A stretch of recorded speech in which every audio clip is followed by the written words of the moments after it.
Herri, við skulum bara höldum strax áfram. En með þessar þjónustur þá getum við notað, eins og við vorum að skoða, bara browser og opna þær. Eða við getum notað curl eins og ég hefur notað og það er eins og með annað að það er einhver vandræði með Windows og dæmi sem ég er að gera. Þannig að ég get notað curl hérna til þess að sækja api.github.com og ég fæ ekki neitt, ef ekki hérna verbose. Já, ég fylgdi ekki, þannig að þetta verður svolítið handavinna að nota curl, getur verið það stundum. Þannig að hérna, svona, þá fæ ég þetta allt. Og þá er einhvern veginn að vinna með þetta hérna í terminalinu og þetta verður svolítið svona meh. Þetta er svona, ja. Sumir elska þetta, það er ekki. Og Postman kemur þá svona sem svona mótvægi við þetta. Það er svona tól sem gerir bara eiginlega allt það sama og við getum gert í curl nema bara í GUI. Þannig ég get farið hérna og gert api.github.com og valið hérna, ég ætla að gera eitthvað af þessum, ég ætla að gera get fyrirspurn, sendi og þá fæ ég þetta tilbaka hérna. Og þetta er svona, þetta er aðeins meira næs, ég get klikkað á linkana og þú veist, gefur mér hérna, færi býrunda til hérna fyrir mig og ég gerir þetta send og þá er þetta svona aðeins þægilegra. Og ef ég ætla að posta, þá gerir ég bara hérna post og gerir svo body. Þá getum við hérna eins og við höfum verið að gera, get ég stekka? Já, ég get með þess að stekka þetta. Þá get ég sagt hérna eitthvað, já, username, Óli, password, 1, 2, 3. Svo get ég postað, búið til post fyrirspurn á þetta. Og það skilur mig ekki, segir bara 200 OK, en hérna, þannig að við getum notað þetta tól til þess að búa til þessar fyrirspurnir á svona vefþjónustur til þess að ég reyna bara að komast að hvað við erum að gera. Og þá sérstaklega þegar við erum að þróa þær, að bara, hey, er postrátið mitt að taka við og skila einhverjum gögnum. Þannig að þá getum við bara valið hérna og gert localhost 3000/myroute, postað, engin respons af því að það er engin vefþjóð kerandi. Og þetta er svona, ég mæli frekar með þessu nema þessi svona command line áhuga fólk. En já. En sem sagt, praktikinn með REST og Express. Og við sáum það þegar við fórum yfir Express að það getur auðveldlega sendt frá sér JSON og þá notum við bara res-hlutinn og gerum bara res.json í staðinn fyrir res.send og þá tekur það bara þann JavaScript gagnahlut sem við setjum inn í það og bara skrifar hann út sem JSON. Þetta er bara svona þægindar aðferð til þess að gera JSON stringify, setja réttan header og senda þetta frá sér. Og Express kemur síðan líka með JSON body parser middleware sem er það bara app use express JSON. Þannig að þá ef einhver sendir okkur JSON þá getum við auðveldlega tekið við því og fengið það í rec body. Þannig að við getum tekið við gögnum og sendt frá okkur gögnum á auðveldan hátt. En það fylgir samt ennþá skráa uploadunum sem er svona multipart uploads að við þurfum að nota eitthvað hérna middleware sem styður multipart upload eins og multer eða eitthvað leys. En síðan þegar við ætlum að geta eitthvað og við ætlum að búa bara til vefþjónustu sem bara getar eitthvað ákveðið og þá getum við, sem sagt, þá er svona yfirleitt það sem við gerum er að við sækjum allar einhverjar færslur eða þá staka ef það er beðið hana og skilum þá fylki ef það er listi eða object eða stök. Og ef að færslan finnst, þá skilum við yfirleitt 200 OK. Ef hún finnst ekki, þá skilum við 404 not found. Þannig að við skoðum dæmi hvernig við getum búið til svona fyrirspurn með Express. Þannig þá er bara hérna Express sem við þekkjum það. Hérna eru gögnin sem við ætlum að senda frá okkur. Þannig að það er bara einhver JavaScript fylki hérna. Og hér erum við með route sem segir bara app-get/. Þá ætlum við bara að gera res JSON data, þannig að þá getum við bara / þá sendum við bara frá okkur allt sem er í boði. Þannig að ef við setjum þetta í gangi hérna og fyrir svo í Postman, þá getum við núna getað þetta. Þannig að þá fáum við í raun bara þessi JSON gögn sem við erum með þarna í forritinu okkar. Og mjög einfalt og þægilegt að búa þetta til.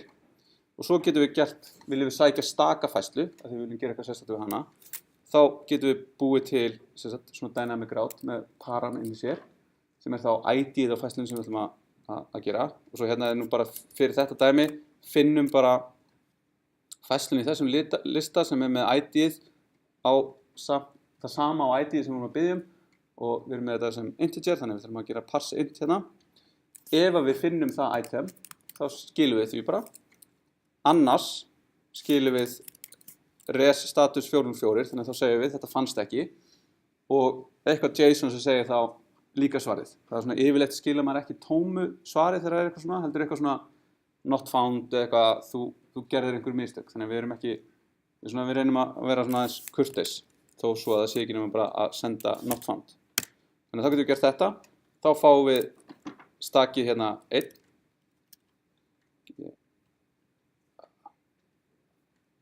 Get ég lokað þessu, toggle sidebar, svona, þannig þá sjáum við, nú fáum við object, hér fáum við fylki af objectum og svo byrjum hérna einhverja færslu 4, þá fæ ég hérna status 404 not found og skilabúðin sem við sendum. Síðan getum við postað og þá erum við að fara að búa til einhverja nýja færslu út frá einhverju gefnu JSON og ef að færslan er lögleg þá ætlum við að skila 201 created og við ætlum að láta færsluna sem við vorum að búa til fylgja. Það getur til dæmis verið að við höfum beðið að búa til nýja færslu og við það varð til eitthvað aukalega, til dæmis færslan fékk ID, þá bætum við ID-inu, þá getum við gert eitthvað við þetta ID í okkar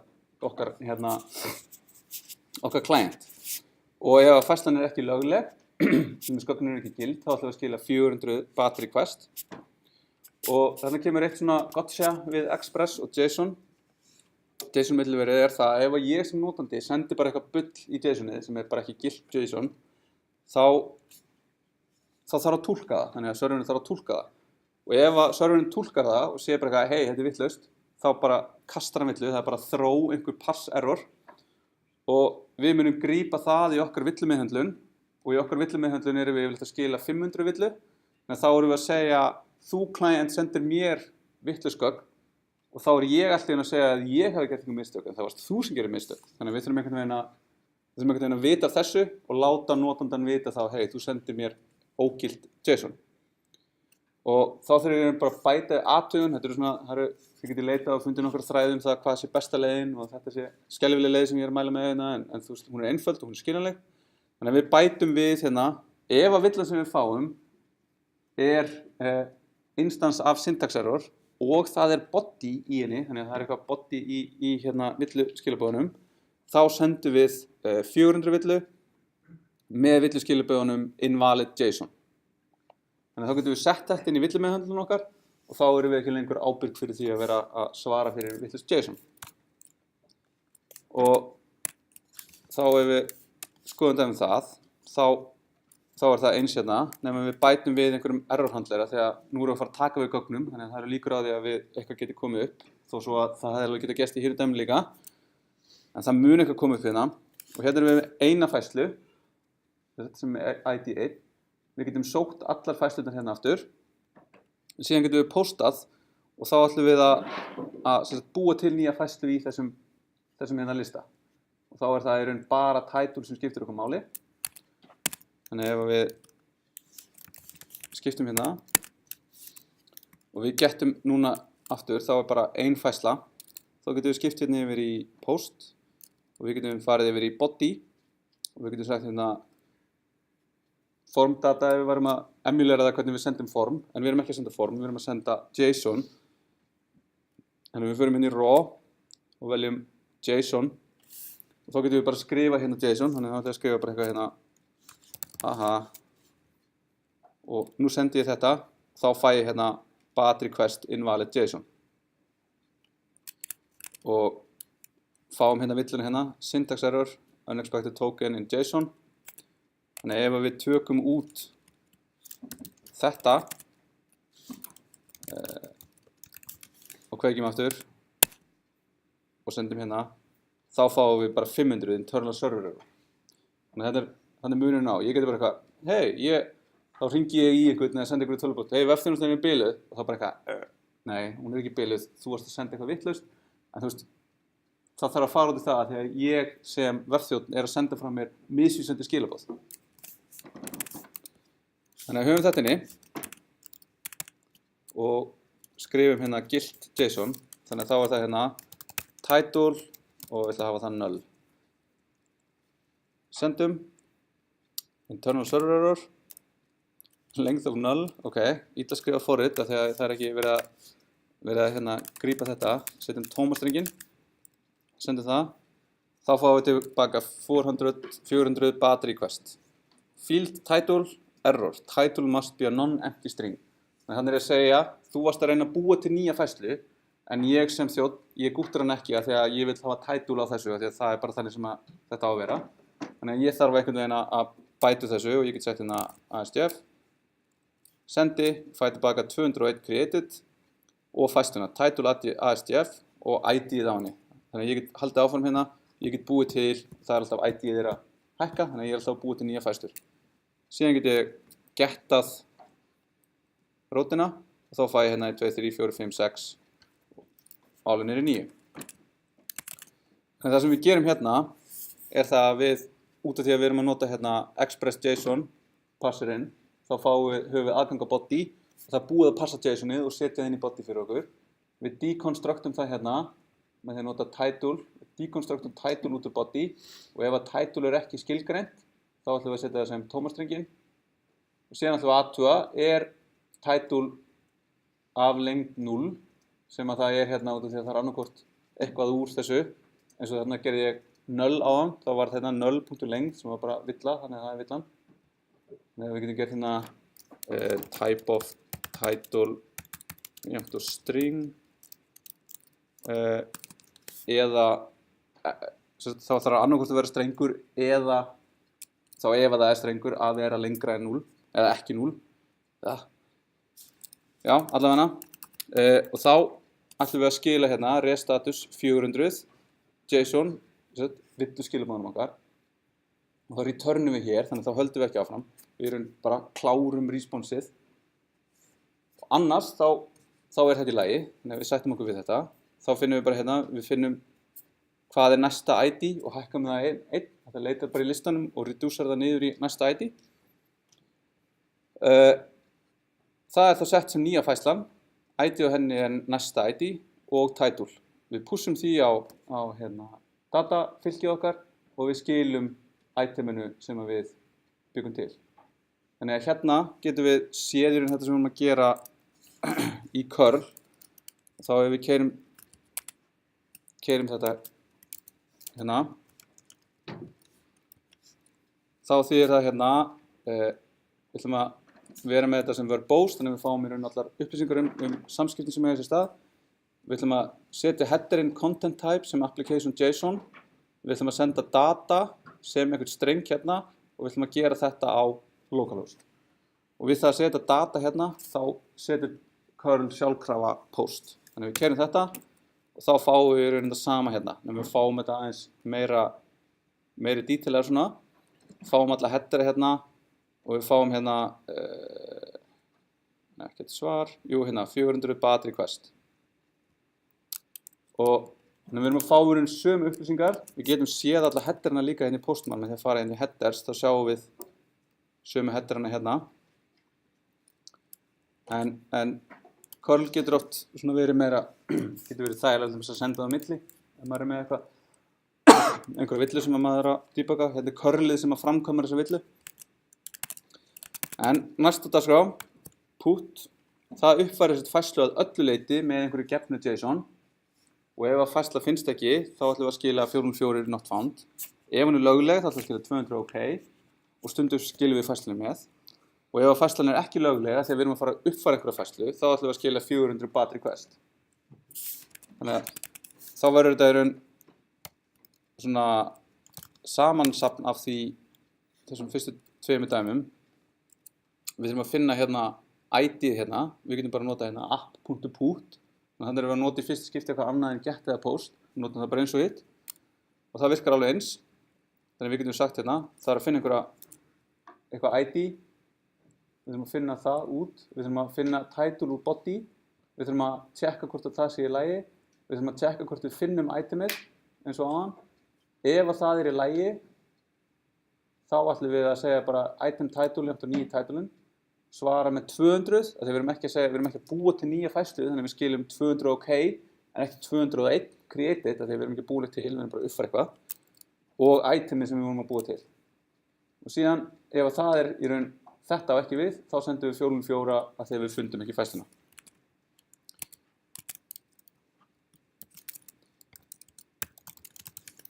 Þannig að þá getum við gert þetta, við getum aftur gert þetta, þá byrjum við með þessar 2 færslur og það ekki útfært hérna að geta færslu eina á sér, en við getum eins og pútað og þá hérna body og þá getum við breytt henni, við getum sett title ASDF, þá þetta hérna, færsla nr. 2 komið title ASDF. Og þetta getur gert endalaust og sama hversu oft ég gerir þetta, af því þessi aðferð þetta item potent, þá mun ég alltaf fá sömu niðurstöðuna. Ég alltaf að gera það sama. Ég ekki að búa til eitthvað nýtt. Svo ef ég geta hérna, þá fæ ég þessar 2 færslur og færsla 2 uppfært. Síðan með delete þá eyðum við einhverju færslu og ef að færsla finnst ekki, þá skiljum við aftur 404 not found. Annars skiljum við 204 no content, af því við erum búin að eyða færslunni, við hefum eitthvað færslu til þess að skila. Þannig að við segjum bara eitthvað, þetta tókst en það búið að eyða þessu, ég man ekki hvað þetta og við sendum svo bara tómt JSON tilbaka. Þannig að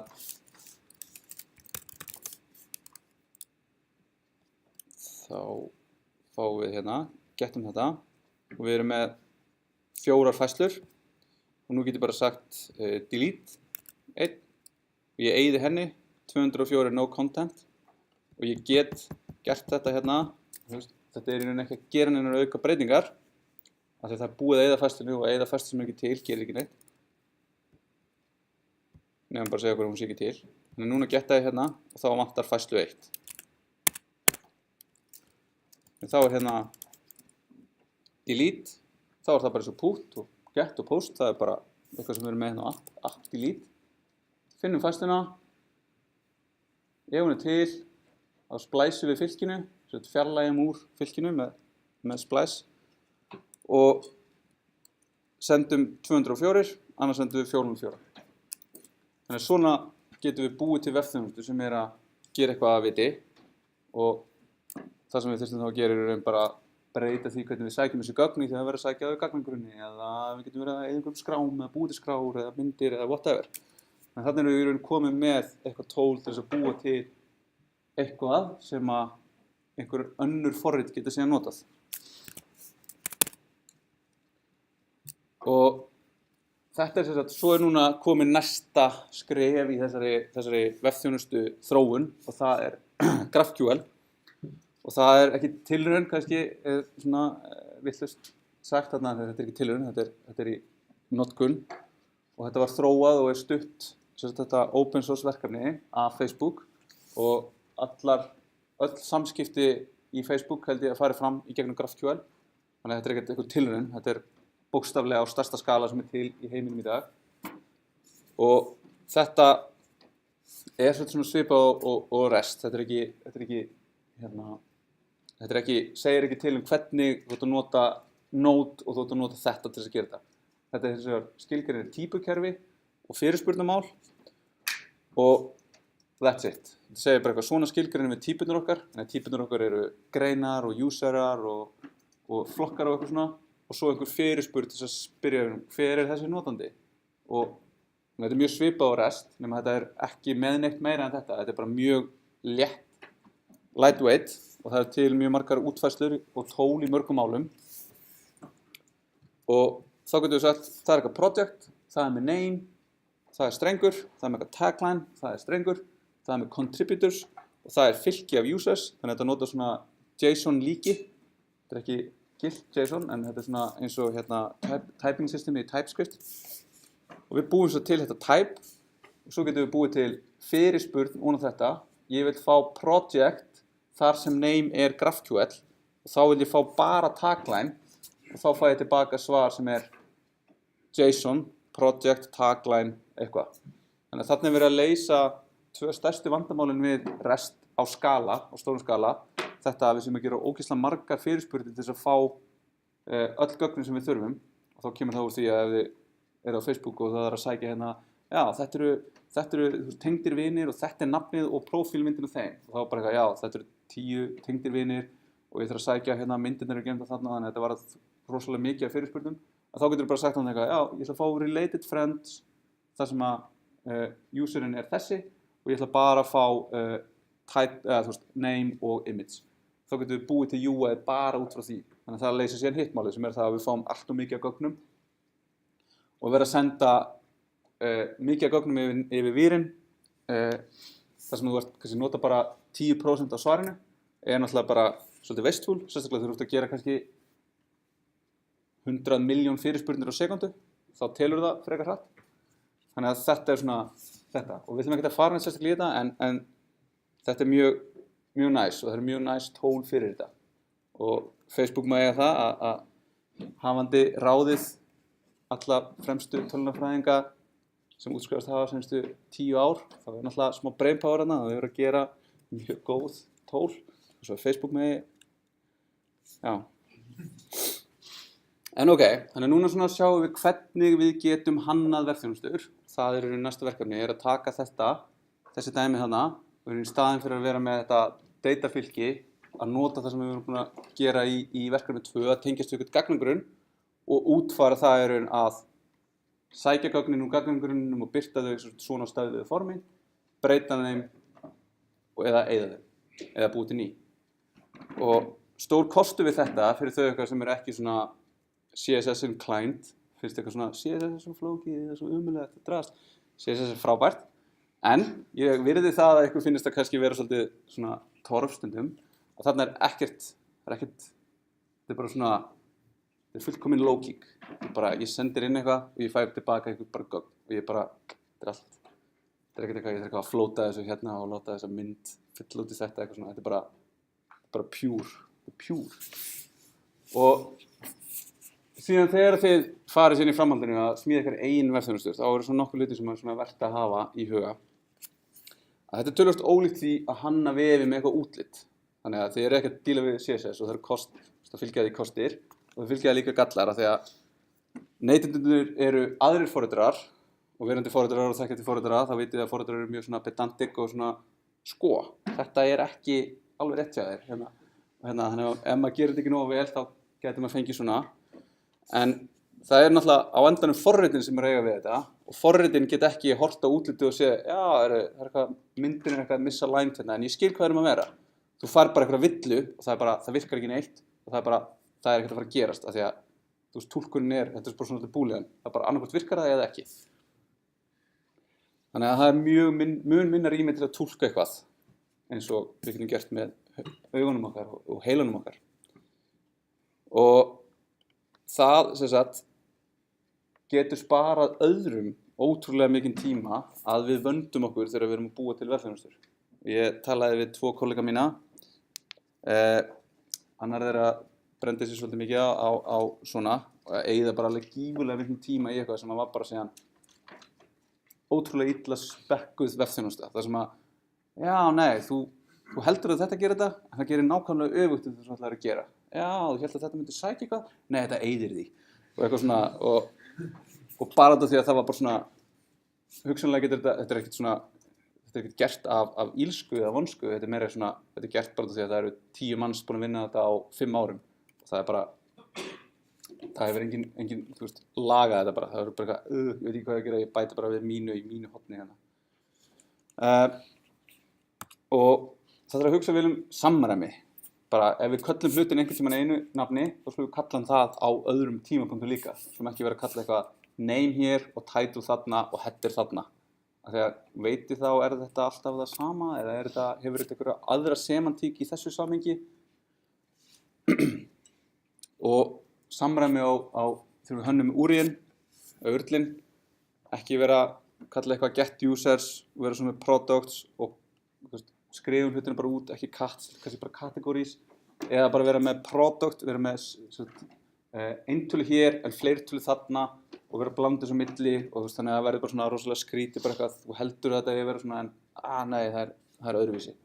Ég alltaf að vera að fletta eitthvað upp í staðan fyrir að þetta sé svona eins og hugumanns. Og samræmi með villuskilabóðum, ef ég gerir villu hér, er villan eins og ef ég gerir villu þarna eða er það algjörlega ólíkt af því að þetta var skrifað fyrir 3 árum af þessum einstakling og þetta var skrifað fyrir 6 mánuðum af einhverjum öðrum einstakling og hann skoðaði ekkert hvað var að gerast á öðrum staði í kerfinu. Og svo svona bara að hugsa heildstætt, hvað erum við að gera? Hvað verum basein okkar? Hvað gerist ef einhver requestar eitthvað sem er ekki til? Grípum það á köllum 404, ekki bara eitthvað, það er 10 fæslur, ef við biðjum 11. fæsluna þá bara kemur null exception og 500 villa. Tjekkum bara á því og skilum 404. Og bara hvað ef að villu kemur upp? Hvernig grípum við það, hvernig fylgjumst við með því og svo framvegis. Þetta eru svona bara góðir hluti sem er verst að gera. Og svo þegar við erum að skrifa svona stærri forrit, við erum með einhverja virkni sem gerir svona núna og ég setti það þannig upp í þessu verkefni. Við erum með einhverja virkni sem á að geta unnið með svona einhver nodes og það á að geta uppfært og gert allt það. En það er algjörlega dekúplað síðan frá því að vera með vefþjónustu sem að nýtir þessa virkni. Þannig að við getum síðan líka verið með eitthvað command line forrit eða vef sem að myndi síðan nota sömu virknina þegar þar erum við bara með vel skilgreint API fyrir það að vinna með þetta. Vefþjónustan er síðan bara ein leið til þess að gera það. Og það getur oft að því að blanda saman þessum hugtökum hérna. Já, ég þarf að fara að passa upp á statuskóða og vera eitthvað, já, ég ætla að tengjast grunninum og svo ætla ég að vera að senda 404 hér og eitthvað. Þá verður þetta svo mikil flækja. Miklu betra bara að aðskilja þetta alveg. Hafa bara hér vinn ég með gögnin og ég skil einhvern veginn villum og hér síðan presentar ég þær villur í gegnum vefþjónustuskilmi. En þá kemur vefþjónustan sem þunnt lag ofan á einhverja virkni. Já, þannig að þetta eru vefþjónustur. Og það er í raun, ef við skoðum aðeins hérna, þá er þetta snertir verkefni 3 á þessum hlutum, sem ég var að klára að segja hérna, að taka þetta hérna og útfæra þessa virkni. Þannig að þarna getið þið í raun notað að stórum parti bara virknina úr verkefni 2, hvort sem það úr ykkar eigin eða úr sínlausninni, til þess að framkvæma þessar fyrirspurnir, nota parametrized query og passum upp á það allt, þá allt undan við, og að validata gögnin hérna, ákveða hvernig ætlum við að skila villum, þú að skila hérna fylki af strengjum eða fylki af objektum, þar sem við segjum hérna, þú ætlaðir að reyna að vista fæslu sem var ekki með date, en hafa að vera date, þannig að þá skilum við hérna einhverjum villuskilum með það. Og síðan er að búa til vefþjónustu skilin sem að útfæra allt þetta hér. Og þá er hérna, við getum, í staðan fyrir það að þurfa að getta fyrst og athuga hvort að fæslan setja staðar, þá getum við nýtt okkur það að við getum skilað, delete geti skilað true eða false, þar sem við vitum að fæsla var 1 ef row count, affected rows er jafnt og 1, þá þurfum við ekki að vera að getta og sækja eitthvað aftur. Og svo erum við með þetta bara 404, þannig að ef það verður að biðja eitthvað sem ekki til, þá ætlum við að senda þetta. Og síðan eru curl dæmi sem við getum notað og þá getum við séð hérna, ok, þetta er post dæmi, hérna er put dæmi, x er þá notaka method, þannig ef ég gerir put á þessum hérna gögnum, þannig ég geti tekið þessi hérna gögn svona og færtu bara yfir í postman, ef mér langar að nota postman, þá bara hérna put á localhost 1 þegar ég er búinn að búa til einhverja fæslu, body hérna og paste þessu. Þannig þegar það gerist þá ætti ég að fá þetta hérna tilbaka nema með annarri dagsetningu. Hérna annar put, curl þetta er bara getta rótina og hérna delete, þá er ekkert svar þegar þetta er gert og hérna að sjá að fæslinu sé 1. Og þið getið skrifa sjálf bara eitthvað svona einfaldan validator fyrir gögnin hérna ofan eða þá að þið getið nota bara validator.js sem er í raun það sem að express validator sem við notum í verkefni 2 byggir á. Þannig hann er með sama interface, þannig það eru sömu hérna eitthvað len, max, min og svona. Jú, hann virkar bara á strengi. Hann er bara string validator. Nei, ef þú sendur hann eitthvað annað en streng, þá kastar hann bara vill og segir þetta ekki strengur. Hann er strings only. Þannig að hann í raun, þú að passa upp á, þannig að þú getur í raun athugað. Fyrst, þetta type of input strengur og hann valid, þá getur þú, en annars hann invalid. Þegar ef ég sendi null eða eitthvað, þá það ekki gilt sem strengur fyrir dagsetningu.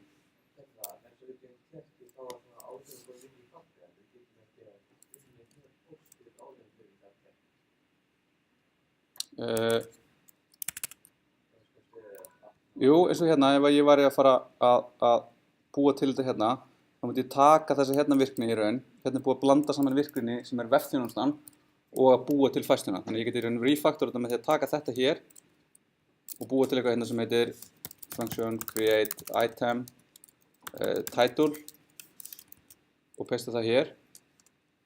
Og þá get ég í raun tísað út þau gögn sem eru hérna, þannig að hérna getur sótt þetta úr, hvort sem þetta væri null eða eitthvað, title, datetime, user, whatever, bara öll þau gögn sem mér langaði að vinna með. Og svo myndi ég geta sendt þau áfram yfir í create item, title hérna, og þá get ég sagt hérna bara eitthvað, í staðinn fyrir að senda þetta hér, þannig að að blanda saman, sjá hvað þetta svona, það var að blanda saman concernunum, þá fjarlægi ég þetta og ég skila bara villulhut eða eitthvað hérna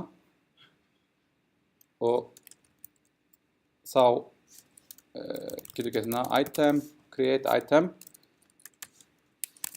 og þannig er í raun svona bara ákvörðun, hvernig ætlum við að gera þessi skil? Ætlum við að þróa einhverju villu, ætlum við að skila object sem segir þetta er villa eða ætlum við að skila það sem er kannski best í þessu var að búa til í raun object sem inniheldur annan object sem er þá eitthvað error og þá er item null en ef þetta í lagi þá myndi ég segja ekki hérna data push, heldur bara return error null af því það er engin villa þegar þetta í lagi og item. Þannig er ég býið til einhver gagnaskil sem að ég veit hver eru. Þannig ég veit það að ef ég kalla í create item þá fæ ég tilbaka object. Ef að error lykillinn í þeim object er null þá tókst það sem ég var að gera og itemið er í item-lyklinum. Ef að error er ekki null þá er einhver villa og villan er í error-lyklinum. Þannig þá get ég svissað á milli. Þannig ég get sett þá bara if error res status 400 villan, else res status 201 created og itemið.